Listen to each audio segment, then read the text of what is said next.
parce que c'est une tendance lourde et qu'elle est structurelle de cette vulnérabilité. Et pour trois raisons essentielles, à mon avis. La première raison, elle est un peu historique. La deuxième, elle est politique. Et la troisième, facteur humain.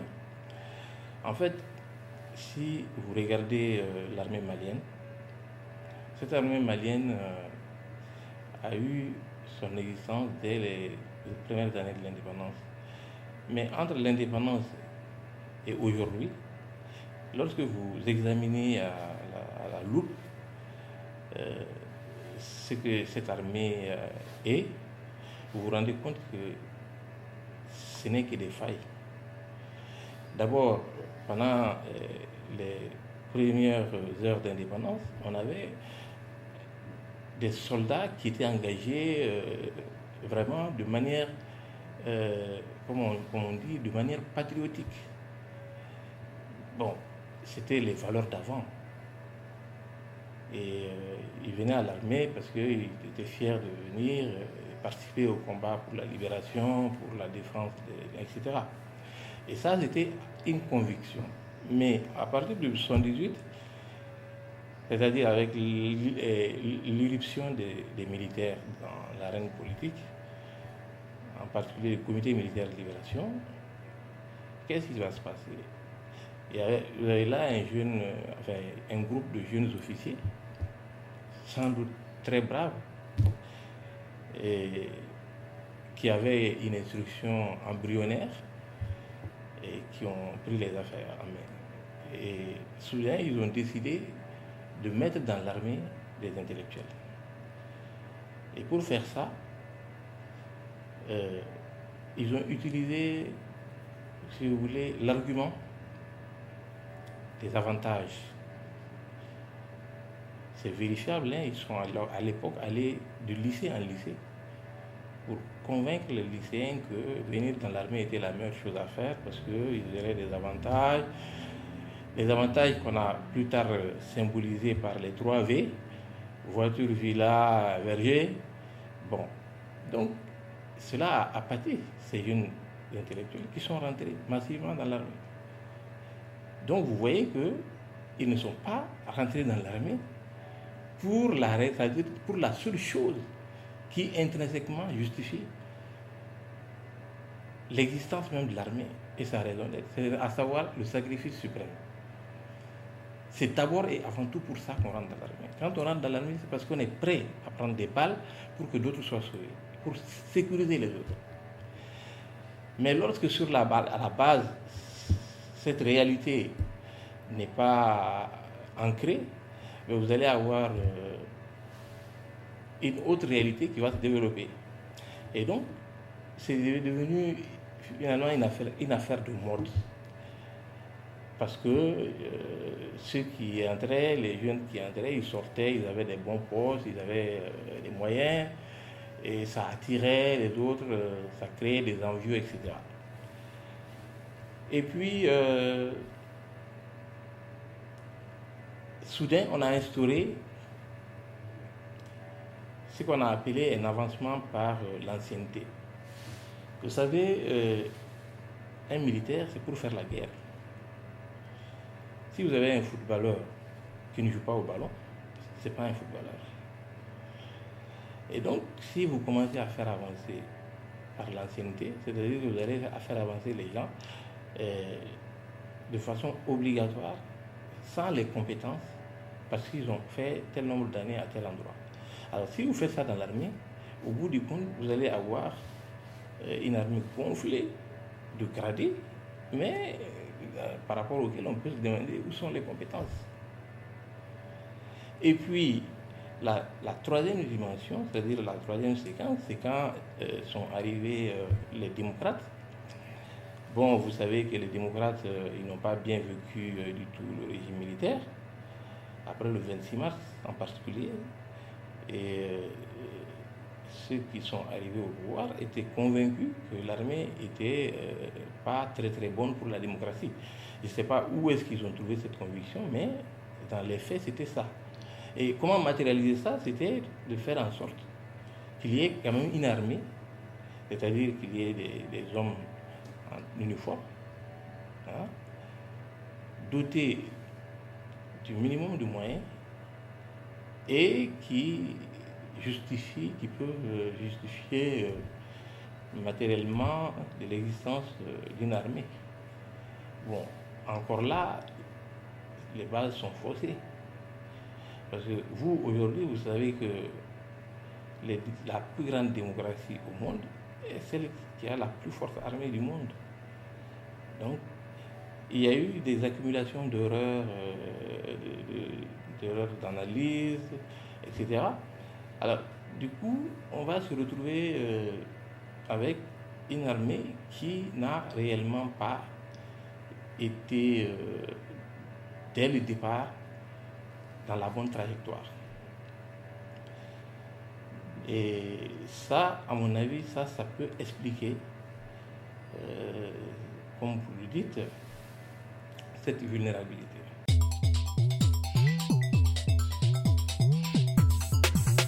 Ben, tant qu'on n'aura pas réglé les problèmes de fond, les réformes là ne seront que du gâchis. Parce que vous parlez de réformes, mais moi, ce que j'ai le plus entendu, l'amélioration des conditions. Donc, une espèce d'incitation sur les avantages. Vous voyez, on ne sort pas du cercle vicieux.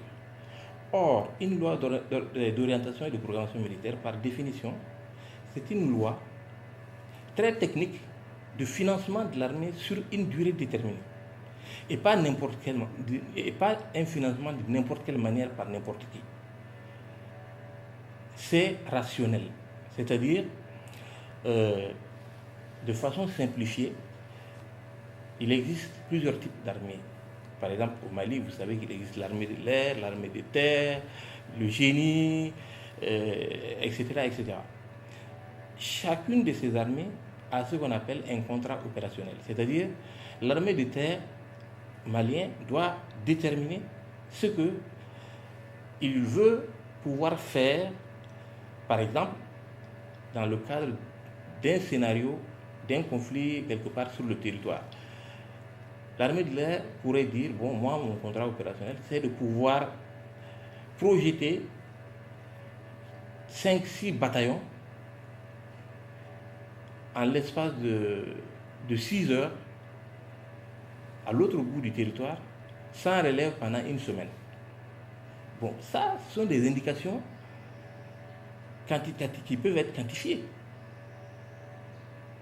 Et donc, c'est à partir de cette expression technique qui elle-même doit être articulée et qui exprime des capacités sans les spécifier, parce que c'est d'autres qui sont chargés de déterminer quelles sont les capacités. C'est comme ça que la loi de programmation militaire est mise en œuvre, elle est mise en place d'abord, elle est étudiée par rapport à l'environnement stratégico-politique et militaire et historique du pays, et ensuite il y a ces éléments du contrat opérationnel qui doivent être pris en compte pour déterminer le quantum des besoins réels de chaque armée, de manière à pouvoir remplir le contrat opérationnel qui lui-même doit être conforme à la politique nationale de défense du pays. Parce que l'armée de l'air ne peut pas avoir une politique qui n'est pas complémentaire de celle de l'armée de l'air ou du génie, parce que l'ensemble de ces contrats opérationnels doivent converger vers ce qu'on appelle des concepts communs d'opération. La loi d'orientation de programmation militaire, pour être clair, c'est une loi de financement pour doter l'armée des moyens humains et matériels, mais je dis bien pas les yeux fermés. Ça répond à des besoins précis ayant été pris en compte par des indicateurs très très précis et qu'on peut mesurer à tout moment, à la fois en termes de résultats que ces moyens produisent sur le terrain et en termes de coûts et de rendement. Et donc, la première condition même, c'est-à-dire avant même de mettre en œuvre une loi d'orientation de programmation militaire, il faut d'abord avoir l'embryon, l'armée, comme vous l'avez dit. C'est-à-dire, ce n'est pas l'argent qui fabrique le militaire, Le militaire, il est d'abord militaire parce qu'il a décidé que lui, sa profession, c'est de se tuer pour son pays. Mais s'il n'y a pas ça, vous n'avez pas de militaire.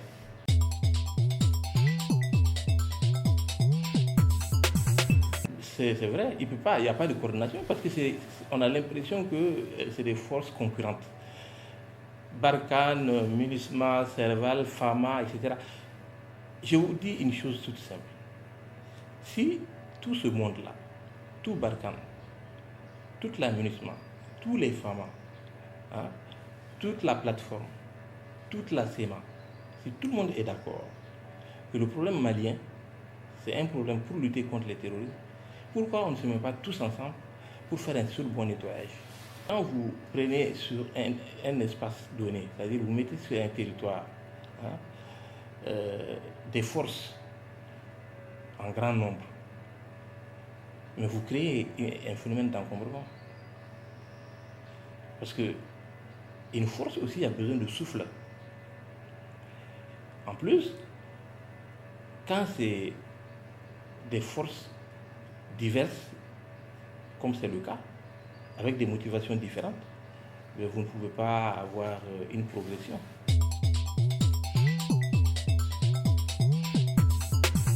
Bon, Barkhane est libre de faire les éloges de ses faits guerriers. Mais jusqu'à preuve du contraire, tout le monde voit que le terrorisme progresse. Tout le monde voit que sans faire trop de publicité, des actions spectaculaires se produisent. Et je pense qu'il faut quelquefois regarder les faits et moins les discours.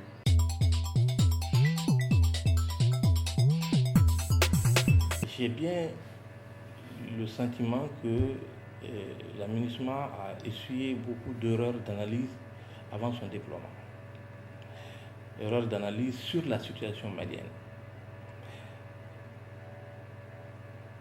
qui étaient présentées avant comme des indépendantistes contre les autres. Mais une fois sur le terrain, ils ont vu qu'il y avait des indépendantistes contre des indépendantistes aussi. Et donc, du coup, leur mandat n'était plus, ça n'avait plus de sens, parce que si initialement c'était un mandat pour s'interposer, et qu'après ils viennent se rendre compte sur le terrain que la réalité est autre, et que non seulement il n'y avait pas lieu de s'interposer parce que en réalité ce qui avait été dit n'est pas forcément vrai, et que dans la zone même où il y a des indépendantistes, il y a des non-indépendantistes, et que de surcroît la dynamique terroriste est venue se greffer à l'affaire, mais ça complexifie les choses. Et le temps nécessaire pour rectifier ces erreurs est un temps dramatique, parce que c'est en ce moment un flou stratégique qui ne peut conduire qu'aux errements qu'on a vus et aux insuffisances, aux manquements, aux ratages.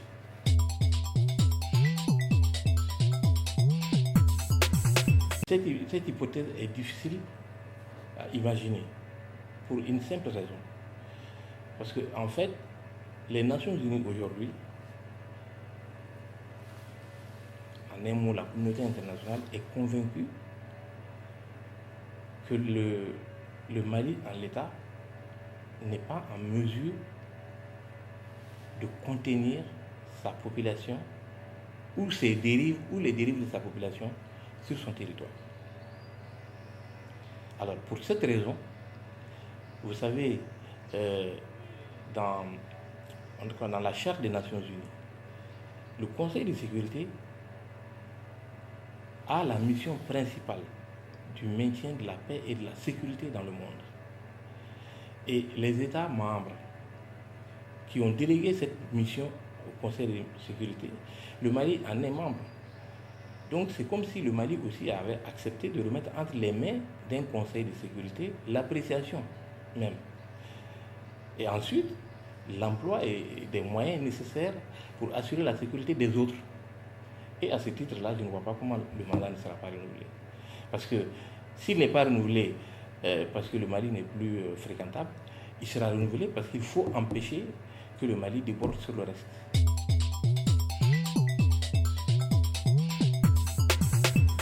Ben, déjà, cette situation elle est déjà en cours, mais on ne voit pas très bien, hein, on ne voit pas très bien comment on appelle, les parades qui sont en œuvre pour l'empêcher de progresser. En fait, il y a là justement des évolutions stratégiques des partis en conflit. Ce qui se passe au centre, c'est le terrorisme, djihadisme, comme vous le savez, avec la fusion entre le Machina et puis en Sardine, en un seul grand groupe, ça veut dire que c'est l'internationalisation du terrorisme sur le territoire malien qui est en cours. Et ça correspond à l'idéologie de ceux qui mènent ce combat contre l'État.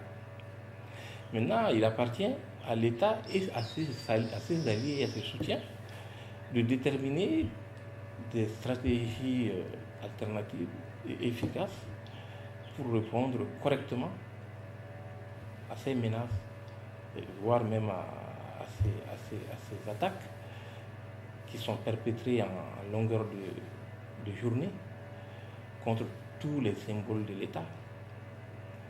Et les gens disent que les menaces asymétriques, bien sûr que ce n'est pas des menaces conventionnelles, mais il faut les combattre.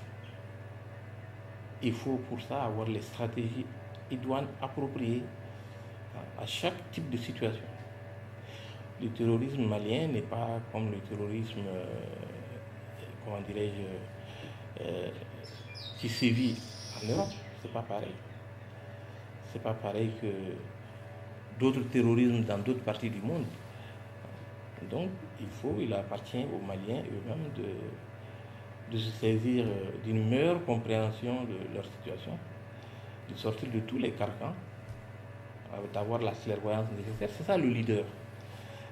Et c'est ce qui tarde à se faire.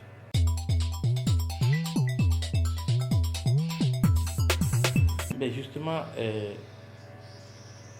la sécurité n'existe pas parce que cet accord est inapplicable. Et à mon sens, plus on va vers son application, plus les choses se complexifient, tout simplement. Mais regardez, à chaque fois que ça doit avancer, ça pète. Vous ne pensez pas qu'il y en a qui souffrent sur les braises? Donc, c'est un accord qui est très très difficile, qui a beaucoup d'ennemis. Hein? Et ça, on doit l'intégrer. Parce qu'il ne suffit pas de faire le constat. Il faut analyser, aller en profondeur et déterminer conséquemment les moyens nécessaires, aussi bien au niveau des idées, des stratégies, des alliances, etc., pour faire face.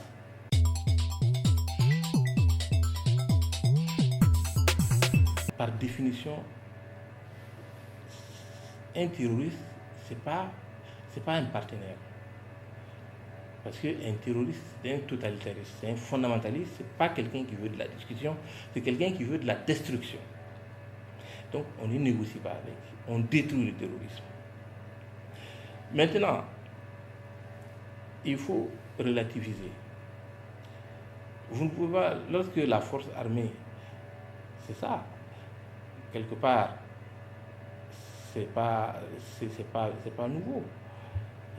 Depuis la nuit des temps, si vous n'avez pas les moyens de votre politique, la politique de vos moyens.